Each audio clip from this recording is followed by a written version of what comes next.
and soul of the real estate industry. I'm your host, Khaled Nathan Alim, the real estate boy, and together we're going to be diving deep into stories and experiences of professionals who are dedicated to serving underserved communities in the real estate industry.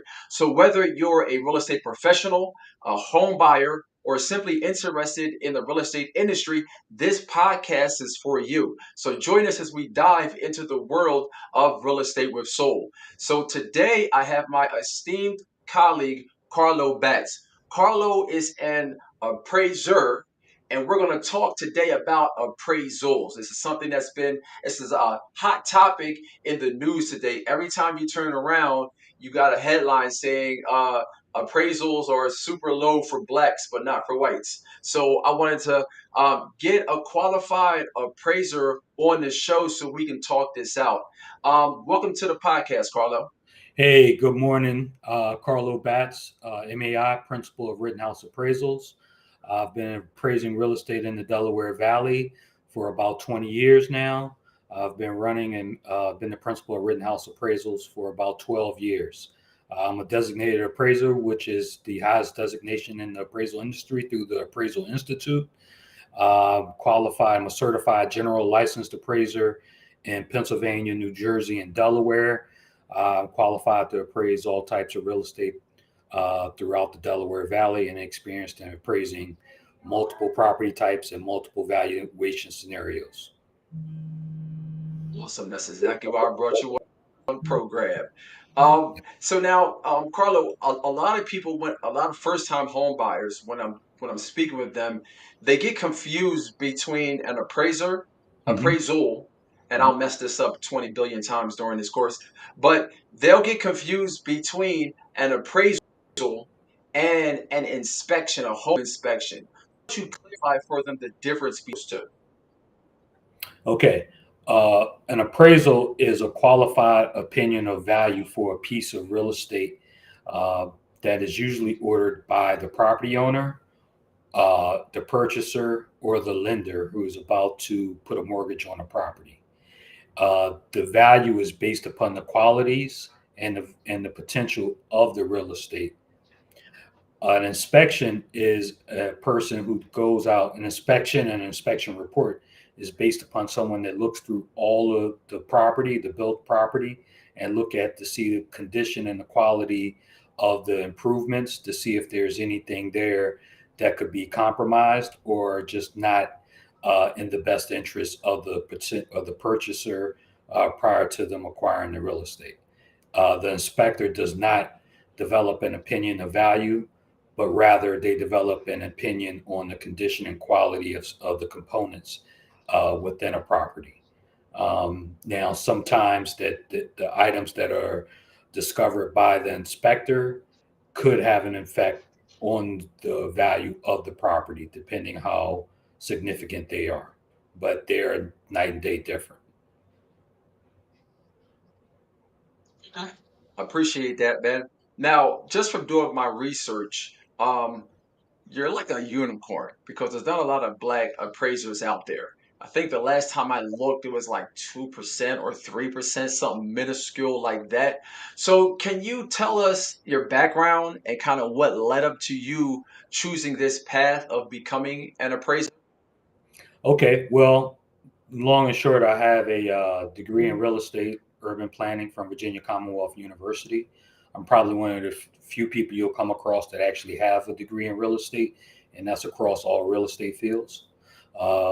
But more importantly, after college, I was working in neighborhood planning and for HUD, doing block grant administration, and came across the appraisal industry through my work there, and kind of decided to become an appraiser, and took the classes and apprenticed in a bank in Wilmington, Delaware, worked there for about 5, 6 years, and started my journey as an independent appraiser and started my firm. Then I started out at the probably the lowest part of the industry when we were coming out of the 2008 crisis, and kind of took it from there. One of the challenges why there are so few black appraisers there is that it's a long process. It's probably 5 years in total to become a licensed appraiser of quality, a qualified licensed appraiser. And there's also the apprenticeship model is also a challenge as well. So that's really why we don't have as many appraisers as we should. And let's talk about that. That's a great place to start, is how one actually becomes an appraiser. From what I know, you can definitely correct me on this, is that what they'll do is they'll complete their classroom studies. And then once a person completes their classroom studies, as you mentioned, now there's sort of an apprenticeship that they have to do where they have to get so many hours in order to be licensed as an appraiser. Is that correct? And is there any other steps besides Yeah, that? you have to get. I think it's right now for a residential license is 1,500, and for a commercial license, certified general is 2,500 or 3,000. That's the what you have to do, and on top of take about I think it's 10 classes to get to the licensing part. Some of this is a little bit. I need to review it again because it's been some years and the laws have changed, and they're doing more now to try to increase the crop of appraisers and appraisers of color in the industry. However, it's going to take some time for us to really work and get enough appraisers in the pipeline. Another one of the challenges is that um, it's a long process, and also the fee model for appraisals has changed significantly. And you're really during the apprenticeship process, you're really, got to take it on the chin as far as income, because when you're in, because you have to start out at the bottom and work your way to the top. But the benefits and the Yeah, rewards are at the back end. yeah. Some of the things that I read that they were going to start maybe advertising at HBCUs as far as having an appraiser as a career path. I know it when I mean, I graduated college in 2000. This is 23 years ago. But I know that if somebody would have approached me about being an appraiser, I would have loved it. So I think exposure is one of the keys to increasing minorities in this field, but also, like you said, the bottleneck of having to go through an apprentice program. Let me ask you about that program. If you're in all case, if you're a mentor and it's a mentor mentee type of relationship, do you pick who you mentee and who you don't mentee? Like, is it Do it's arbitrary like that? It is. It's a selection process. I choose who I want to train and who's qualified and who I feel like is a good fit for me to train. To be honest, I've Uh-huh. interviewed a lot of people to be trainees under me.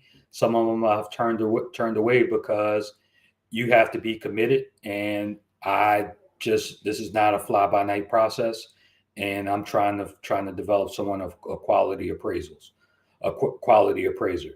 Now, the state and nationally, they have just now passed a law called PIREA, which is going to be an apprenticeship training program that's going to be more virtually. Uh, it's going to allow trainees to get hours virtually. They're still going to have to do some time one on one, but it'll help them get their hours to become our appraiser. So it's something that they're implementing to speed up the process. But that's just in its infancy, and it's just now getting passed. Everything has to be passed state by state across the country. See how that could foster maybe a little boys club, because if I can I can turn down this person or pick this person, it's like, okay, it kind of leaves the room for people to kind of pick, like, okay, this person, I'm not vibing with this person. This person isn't from my culture. So therefore, I'm not going to mentor this person. But my cousin or my uncle or my nephew, I should say, who's trying to get into the business, yeah, I'll take more time with him because there's a connection. Is that something that you've seen or have heard in the business? Yeah, and that's kind of the issue in itself is that the appraisal industry in itself kind of started out as a mom and pop home business, and the appraiser, will pass it down to their son or family member and train them to become an appraiser and hand it down. And this was up when it kind of first came in. Appraisal business came in. It started out as part of a broker, a service of real estate brokers, and then it kind of evolved off into a service into itself. But what has happened, and the real estate industry, though a lot of people see it as no real estate for a long time, and you see houses and buildings built, the truth about real estate is that it's really an industry that's just now coming out of its infancy, and it really turned into an asset class and an investment class uh, in the late '80s, early '90s, after the S&L crisis. So what happens is you have an apprenticeship model that's based upon the old real estate world prior to real estate becoming an investment class. And while other parts of the industry has evolved into becoming a more of an institutional asset investment, such as your broker industry and your finance industry and your property management industry, the appraisal industry is still operates as it was prior to. So overall, the appraisal industry has not changed itself to meet the new real estate world that has kind of happened since the early '90s after the S&L crisis, and real estate becoming an investment class or investment of choice by the greater population. So from a Well, that's diversity very aspect, insightful. Oh, go ahead. Sorry. Go so ahead. from a diversity aspect, it creates a bigger problem, because the demand has increased sharply for the need for appraisal work and the need to do these far as these investments and far as the way people use their real estate as part of their retirement plan, as part of their sending their kids to school. But it hasn't changed to allow more diversity and overall just increase the pipeline of appraisers to supply the increased demand. Right now, if a appraiser works 40 hours a week per se, okay, Right. how No much would you appraiser. think that they would stand to make? Say it again. First, no appraiser works 40 hours a week. They work, just by being in this industry, you accept that you're going to Uh, work 60, 70 hours. And this is really not a industry where you really cut off, because you got your time, you're doing the physical reports and inspections and stuff, the physical work. But if you're a true appraiser, you're thinking about properties all night and all night about how to attack them and how to value them. It's just like it becomes your life. Either you love what you do and you just in it, like I love what I do and I'm in it. So it's no checkout time. But let's say for a typical residential appraiser out there that has their license and doing quality work and serving the Delaware Valley or the city of Philadelphia, I mean, a buck 25, 125,000 to 150,000 a year revenue, if they position themselves right, is reasonable. Um, Definitely 75K plus is is a reasonable area to be at for a residential appraiser. For a commercial appraiser that's doing more complex properties throughout the Delaware Valley or throughout just more complex properties, that number is higher. Could be higher than that. Um, but so it's all about how you apply yourself and how you look at fit into the industry. all about positioning. So let's because I want to talk about the issues now, but I think in order to talk about the issues now, you have to talk about in the past. So, Okay. as you were saying, before the Dodd-Frank Act happened or the S&L crisis in Right. 2008, what would happen is that the lender, Right. I'm a real estate agent, Right. so I have a first-time home buyer. Have Right. first-time home buyer, I get them pre-approved. They get pre-approved for a lender. So, Right. what would happen before the Dodd-Frank Act is that the lender would just call you up. Hey, Carlo, I got this house at 123 Main Street. I need an appraisal. And you would just go and you would, the contract would be with the lender and you would go write the appraisal and then you would come back and everything would be done. Now, Right. because of that, I guess somebody can kind of see. how it's in the appraiser's best interest to get that number as close as they can to the listing price, because they want that bank to keep on calling them. Because, and I'm looking at it now, but it looks like there was no measures in place as far as to police people cherry picking this particular appraiser, because he always gives us our numbers. So after 2008, what happened is that they put a middleman in there. So they put a Right. middleman in there. It's the AMC, right? Yes. Right, the AMC, and they act as a middleman. So now the lender doesn't go straight to the appraiser. He has to put his order in with the AMC, and then the AMC takes that order and goes out to the number of appraisers that signed up with them, and basically takes the lowest bid. Would that be correct? That is correct. And let me clean up a little bit, know about what's going on here. One, prior to, you got the S&L crisis of the late 80s, which real estate became more demand, that came in more in demand after that. Then we fast forward, real estate became this investment asset. It mushroomed on up until 2008, roughly, to the financial crisis. Out of the financial crisis came the Dodd-Frank, which included appraisal management companies being like a repository that would actually order the appraisals for the bank to give a separation between the lender and or the loan officer and the appraiser. So there wouldn't be any convoluted things going on. Overall, when though your client, the home buyer, pays for the appraisal, our client under that scenario is actually the bank. It's not your property owner. And that becomes a huge issue for a couple of reasons that we'll get into a little bit later, and a couple other where this is going. But these third party appraisal management companies, when your client paid for that appraisal, let's say through Bank USA or whatever, to get their mortgage, they assume that a qualified individual that's knowledgeable about their neighborhood is coming to appraise their property.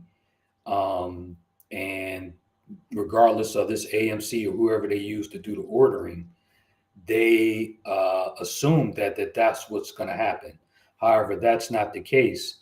The appraisal management company, a lot of these appraisal management companies are behooved to find the lowest fee appraiser that can get the job done that's on their panel. And a lot of these appraisal management companies are not local in nature. They're actually, could be across the country, and they're just trying to find somebody to get the deal done so they can send it to the lender and get paid and get this process done. The other problem with that is that they're putting a lot of pressure on appraisers. They want these things back in 3 days, and they've cut the fee since the inclusion of the AMC. So we have a rush and get it done Okay, so and a lower. Yeah. right, right. So let's unpack that for 1 second. So what you're saying is, for okay, we're in Philadelphia County. Right. So they may call somebody, what, from maybe like Chester County, or maybe out in like Lancaster, maybe, to come over. I've Maybe seen not that far. me personally, it's all about your market expertise and where you are comfortable Right. and qualified to appraise it. Um, I Your footprint of where you're qualified to appraise that changes based upon your experiences. There are guys that have essentially never set foot in Philadelphia County or some neighborhoods of Philadelphia County that's coming from counties away to appraise real estate that they have no idea what's going on. And I've seen some challenges there as far as the values, especially when you get into Philly neighborhoods where you got to understand the neighborhood fabric in itself just to understand what's going on to get to the value. And that's across all neighborhoods. I mean, we got neighborhoods right in Rittenhouse Square that if you didn't know, you would be like, what's this? It's because the way the row houses are and the way, the bricks are, it's just a different fabric. That's just how it is. But you add on top of that some other layers, and then a socioeconomic layer, you could potentially end up getting in trouble. So would it be like, for example, if I'm coming from Hershey County, if I'm coming from like Hershey, Pennsylvania, just for to say, I don't know what county Yeah, I Hershey don't know County somebody's is. coming that Coming far, from but I know Dauphin some guys. County. Yes. So if you coming from, like, for example, if I'm coming from Dauphin County, if anybody has been to Harrisburg or out that way, you know there's a bunch of detached homes. So if I'm looking at Right. those homes and then I'm asked to come 2 hours into Philly, I guess what you're saying is my perception might be that these townhomes really aren't that expensive because I'm only used to these big single detached homes. Is that what you're saying as far as some of the bias, or is that off a little bit? That's off a little bit. Number one, it's we're may Okay. not be as valuable, but really it's about how do I attack the problem of value and how do I understand what's going on here to make sure I understand this market to do the value of the property. But that's one of the challenges that appraiser coming from so far out has to deal with. They have to figure out, they have to spend time researching the market and understanding the market dynamics and the local dynamics that goes into that particular neighborhood, as well as what's going on from market demand, transactions, and so forth. But to the appraiser's problem is that he's getting a low fee. He has to go all around chasing fees. And then on the other side of that, they're giving him, he's pressured on time. So he doesn't have the time to dig into that appraisal at to do the quality job that they're demanding of him as well and holding his feet to it. So what I'm So trying to convey here, give us an example. let's say, so a typical appraiser, it used to be prior to Dodd-Frank, they were getting 650 for an appraisal. Now, with Dodd-Frank enacted, the typical appraiser is getting 325. Some of them are taking 250 for a residential appraisal. So they've seen their money. What happens when Dodd-Frank was enacted? You're seeing a 50% cut in your sales or your revenue, and still have to, and now you got to work double as much to make that, what we say is 75 to 125 a year. You just now doubled your workload just to get to back to even to doing what you were doing before. So on top of that, they doubled your workload and increased the time, shortened the time when you have to turn around. So you're under a significant amount of pressure to deliver these reports. And if you can't deliver it, then we're not sending you no more jobs. So the AMC is this thing where they're taking half the money, they're pressuring the appraiser. And if you don't conform to what they're doing, then to what they're putting on you, then you're not going to get any work anyway. So that 325 you're getting is going down to zero. So that's the type of pressure that they're on. Now you added that we've cut the industry down so much, and we've done that, that the appraisers are going to have to travel far to go get an appraisal done. They got to take jobs in areas that they wouldn't normally take jobs or travel because they got to make this money up too to stay solvent. So that's the challenge of the appraiser in general. That's what's going on in the greater market. So now we add a racial aspect on top of that, where there potentially is an opportunity where people can't look at the appraiser can't look at what's going on, like dig in deep as they need to understand the market. They can miss value. Now, overall, I say all this because overall, I don't want to say that to convey something that there is a rampant, like the Klan is out there doing appraisals for a lot of these AMCs or something like that. But now, so that's what's happening. I think that's where a lot of the problems are coming from. Now, is there racial issues happening in the appraisal industry? Absolutely. But I don't think they're as widespread as much as those problems I just discussed and the ramifications of those issues. And that's what's creating a lot of the problems. Okay, so I'm going to take it a little bit deeper here. Okay.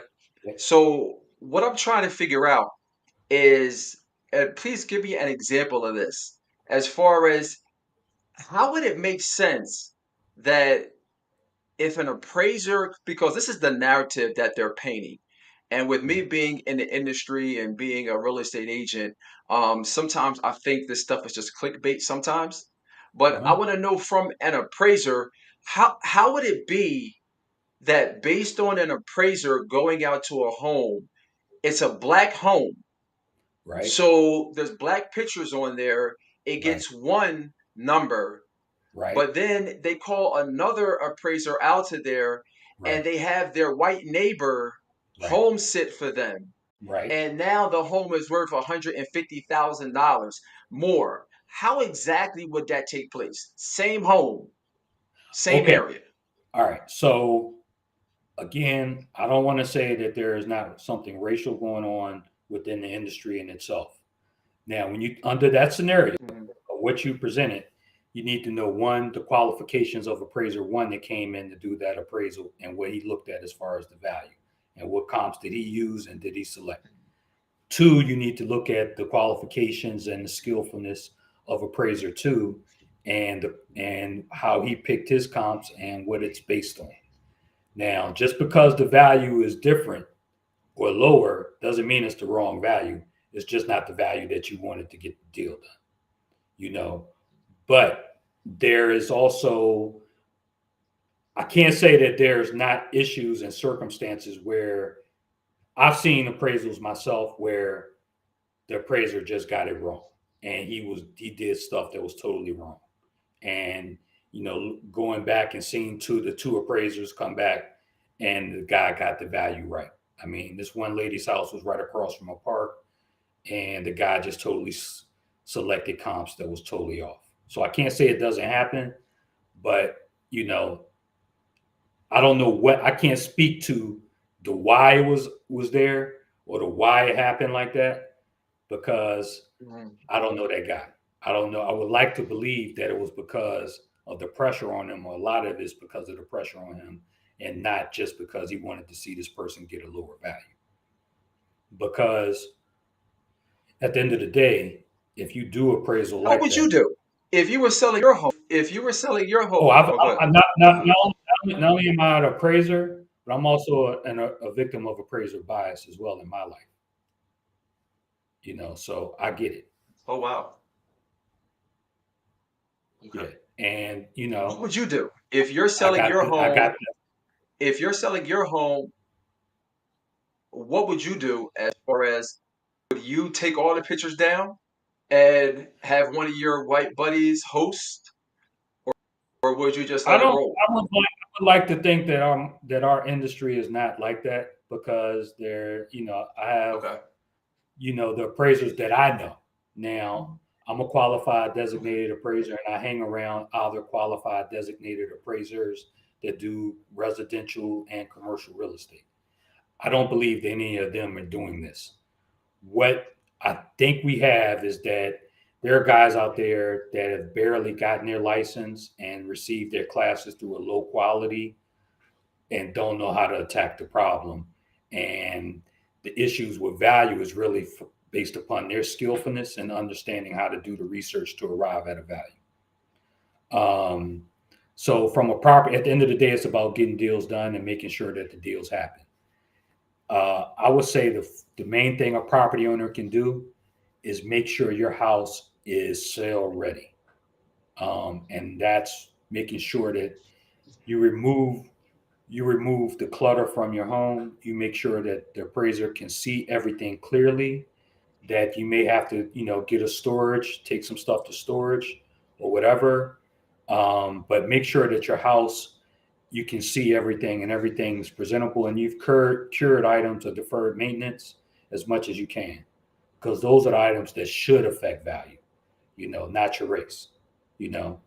But dealing with the racial thing, I can't say what to do because it's, you know, I can't give you something to handle that. But I would say the best thing that an agent could do or someone that's representing somebody in the appraisal process is to make sure that you're allowing a qualified appraiser that's knowledgeable about your market area into your property in the first place. And that you need to make sure that the licensed appraiser that you contracted with where the bank contracted with is showing up at your property to do the appraisal inspection. And if an agent does that, or a property owner just does that, I think that will alleviate a lot of the problems that we're seeing. So what you're saying is that sometimes these appraisers are sending out their junior agents or their mentee, or Well, maybe they're just sending somebody out to take pictures. under state law, you can send out your trainee after they have enough hours of apprenticeship. They can go out on their own. Okay, that's fine. But because the way what we call appraisal mills, that you have sometimes you'll have appraisers out there that's collecting all these $350 or cheap appraisal reports that they can't service on their own anyway because of the volume they have to do to stay solvent. So they'll collect them all and then pay a guy $20 a property to go do the inspection, pictures, and measurements. And that guy's not licensed. That guy, we don't know the experience of that guy. We don't know how well he knows the neighborhood, or the dynamics of the market area. How is he describing this market area back to the appraiser? And when the AMC in that contract they do between the appraiser and the AMC, it states that most of the contracts generally state that the licensed appraiser needs to inspect the property. Now, And can the that's realtor ask the AMC? Can the realtor ask the AMC if that agent beforehand? Can he ask uh, the AMC as far as if that appraiser has experience, for example, in the Philadelphia area? sure. I say I would interview any appraiser before I do. Just as I'm hired, I'm interviewed all the time by clients prior to assigning us taking an order on. I mean, it's just they want to know my Private experience. sale? Is that a private sale? Private sales, I'm interviewed all the time. I'm interviewed by guys that's doing mortgage transactions too. They want to know like how many times, like what is my experience in this property? What's my experience in this property type? How long have I been appraising? What do I know about the neighborhood? I talk to them about it, and usually the way it happens is that I give them some insight about their neighborhood or market area and what's going on there and the transactions that have occurred. Then they know and feel comfortable allowing me to appraise their property. But if an appraiser can't communicate on that level of what's going on there, knowing the dynamics of the neighborhood or the market area, then quite possibly he may not be the appraiser that should be there. And I want to reiterate one thing: value can be higher and lower than where contract is. That's sometimes the value just ain't there. You know, Now, who's contacting you? Is it the seller's agent or the buyer? Who's interviewing you when you're interviewed during a normal transaction? Seller's agent it's or the either. buyer's agent? Oh, well, this we're talking about years ago. Um, I'll give you an example of what happened. This happened back when I was first started appraising on my own when I was doing a lot of residential real estate appraisals. Now, my team does the residential work for us, and then I have a couple of other commercial guys that does my commercial work. But um, I called this old guy up. It was like one of my first jobs in Philadelphia. This was like 2010, 2008, 9. Mhm. He said, me and him, he started asking me questions. And I was like, yeah, I know that neighborhood. It was over in some area like East Oak Lane. And we started talking and like, he asked, well, how well do you know this neighborhood? And I was like, what are you talking about? I'm a licensed appraiser in Philadelphia. I know this neighborhood well. Somehow we got into a back and forth. And I was like, well, the bank contacted me, whatever, I need to get access to the property. It was a pretty confrontational thing. But at the end of the day, he said, yeah, you're not going to appraise my property. And I was like, huh. And he called the bank and canceled and got another appraiser. And I thought back then at the time, because I was fresh at this, you know, I was like, no, he didn't do the wrong thing. He did the right thing because he's responsible for representing his buyer or seller to get this transaction done. And he got to make sure that the right person is on the job throughout the whole process. you know. And since that time, I've always respected what he did more and more because I see that that's that was a older agent. This guy had to be in his 70s or 80s, and but he knew what to do to make sure his client he got his sale done because he doesn't get paid until the transaction closes. So he's putting to make sure the right people are on the job.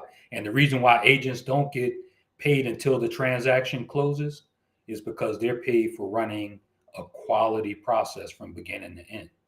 And so if the Mhm. agents are quarterbacking that process right, they're going to ensure that the right people are showing up throughout, not just someone, not just any inspector. They're going to make sure the right inspector comes. They make sure that the right appraiser comes too. It's the whole thing. You were hired because you're the right guy for the job to get the deal done. Right, right. And that's crazy because in most tranches, the inspector is almost like Batman. Like you really don't see them, and they just come in. They're like in and out, and it's really hard to get in contact with them. Now, what you're telling me, I mean, is something new because you never hear that, okay, you can interview the inspector to make sure it's almost put in a Appraiser, way like appraiser, they're appraiser, issued to you. Sorry, appraiser, appraiser, right, appraiser, appraiser. right. It's But yeah. always Let me be go ahead. clear to what I'm saying to you. I'm saying to you that all these problems that we're hearing all these real estate agents talk about and all these issues that's coming up, I say 95%, 90 to 95% of these issues will dissolve if they just stepped up and start really doing their job. They've become accustomed to, putting stuff out there, putting it on the MLS, they're getting a call, and, you know, this next thing you know, you got a bunch of showings, then you're getting the contract in, and then the appraiser calls, you give him the lockbox, and he goes out, do his thing. And, you need to not only do you need to interview the appraiser, you need to be there, give him a walkthrough, let him know how you develop the opinion of pricing and everything right there, and let him know that here's what we're dealing with. That's running a qualified process from beginning to end. I agree with you with most of that. I guess the only caveat that I would put to that, of course, what you learn in real estate school, you don't use out in the field for the most part. But during the transaction, the culture, I'll say it like that, the culture is that you really can't be appraiser. And now from this interview, I know that that's totally wrong.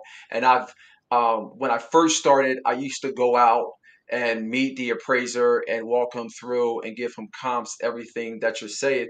Because I'll be totally honest, even during these, I've been in the industry since 2017, and I've had comps come in lower, maybe 7%, 8% of the time. Usually they're at or above. But it was never told to me as far as the interviewing part. It's always made it look, or the industry has made it look as though you take this appraiser and that's it. And you can't tell the AMC, hey, I don't want this person. I want another person, or I don't want this appraiser. I want another appraiser. But that's who you would go to, right? Or would you go to the bank as far as appraiser? You'll go to the AMC or the mortgage company and tell them that you reviewed the appraiser, you interviewed the appraiser, and I think he's a nice guy, but his qualifications or his experience didn't seem that. Can you give me some other appraisers to pick from? But what I was saying to you is that yes, the culture of real estate, the agent process of real estate sales and getting deals done has evolved into an automated culture of just, to me, from the outside, I'm not an agent, not licensed as an agent, but it seems that it has evolved into an automated process of list a property, give out the lockbox, get a contract, give out the lockbox to the appraiser and the inspectors and whoever else needs access, and meet at the closing table and then take selfies and TikToks and post that you got a deal done. And That's not doing your job. Your job is get a listing. You work that listing. You get paid at the end for a reason. The reason why they set up that you get paid at the end is because you're not done your job until that deal closes successfully, and you got to manage that process from beginning to end, and you got to be involved in it and work that process. Not just give out the lock boxes for them to come do it and let it happen on autopilot. It's the truth. I mean, from the outside in, and what the way the angle I'm coming in and what I'm hearing about what's going on a lot is because is really a lot of that would be alleviated if they were just in it hammering out, making sure they knock the stuff out the park. The only reason I'm smiling is from the outside looking in. From the inside looking out, it's definitely not like that. Um, Trust me. And I'm just going to say this for my agent brothers and sisters, man. They earn every dime of that commission at the end, and then that doesn't take into account, like you said, they only get paid at the end, so that doesn't account for all of the people that dropped off, where you got them to the end of the process, or you drove them around Sure. for 6 months and they still didn't buy. So there's a lot that I get, goes I up get, I get, I get that. Let at me the let me let end. me Those let me do a little those cleanup. TikTok You're dances. qualified. Well, hold on. Yeah. Those TikTok dances and the popping bottles, non-alcoholic champagne at the end. That's definitely for all the tears and the getting beat up uh, because of the mortgage process and not your process. You know what I mean? So that's neither here nor there, man. Let me let me Before let the me let me time runs clarify. out, though. Let me clarify Go one ahead. thing real quick. I'm on your show because I see you as a qualified, experienced, skillful agent and skillful in the process. I'm not speaking of to you as a not. I know what you do, so it's not. I wasn't attacking you, and I know other qualified agents out there that manage a good process. But as a whole, and when we look at what's going on out there and these challenges, a lot of that is where is that people are not running their process to get the deals from the start to the finish line, and there's more work to be done. There's some bad agents out there. Yeah. Or it's just more work to be done than just giving the appraiser the lockbox. No, you need to meet the guy because you get an appraiser the lockbox, somebody else shows up that's not the licensed appraiser, and he just does whatever. And then so you ask me how these problems happen, how we get there is that you need to be making sure you need to meet them there and say, let me see your license. Let me see your ID. Make sure you're the person that we contacted with to get this deal done, because that's the type of work that has to happen to ensure that this deal is going to move slowly. It may be more work than you're accustomed to, but it's what's going to have to happen to get the deal done because of all these things that's packaged now into the industry Question, with because these. I So I'm not down talking agents. It's right, just right. Question, yeah, and you no, good. no worries, no worries. I always wonder this. When you do meet an appraiser at the property and you give them your comps, how much influence do you think that has on the comps that they pull? Because part of me would think that appraiser would be like, well, I'm a registered appraisal. Like, this is what I do. So I know the comps. I know comps better than you, and you're giving me your comps. How much influence do you think that has?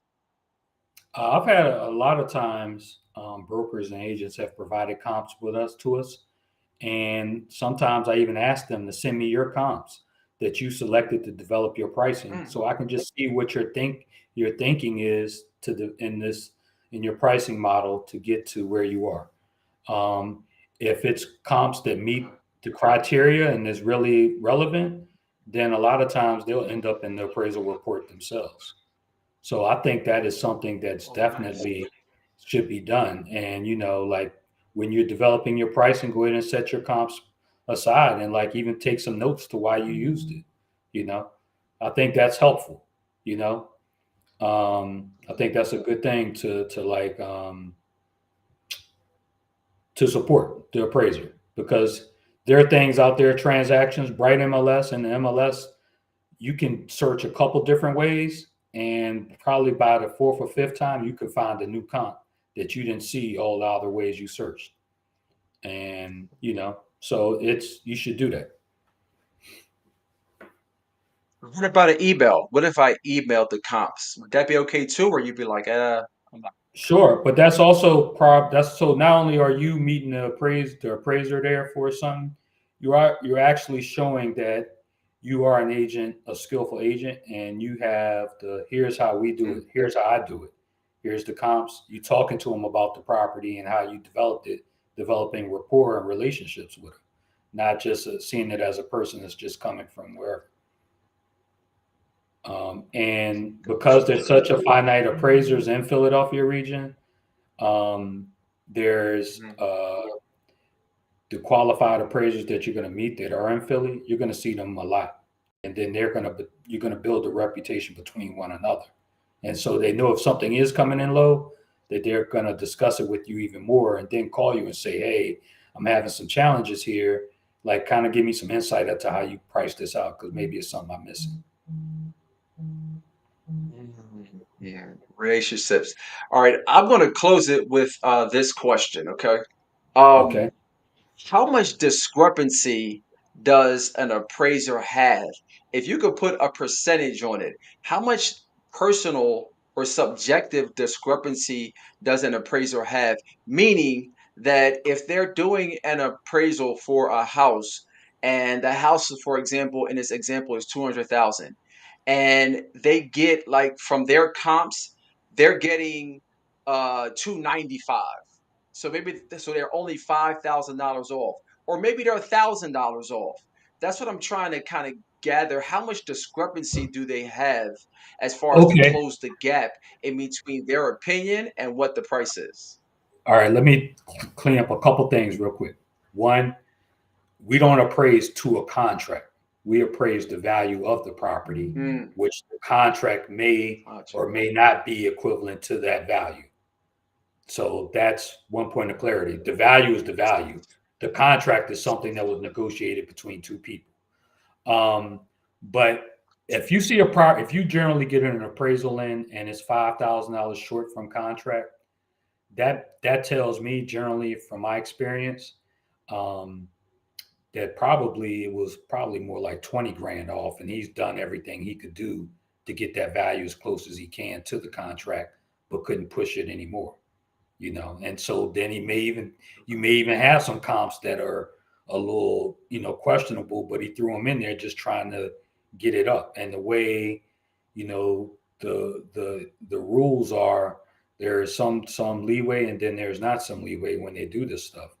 But sometimes they're doing what they could do to get it done, or they can go further out, if they have justification, or they can go further back in time.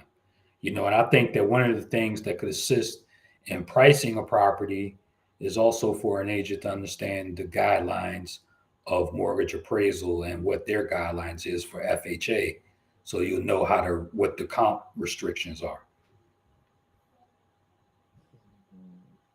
Because All right, man. I That's a just wrap. can't neighborhood over and get a What?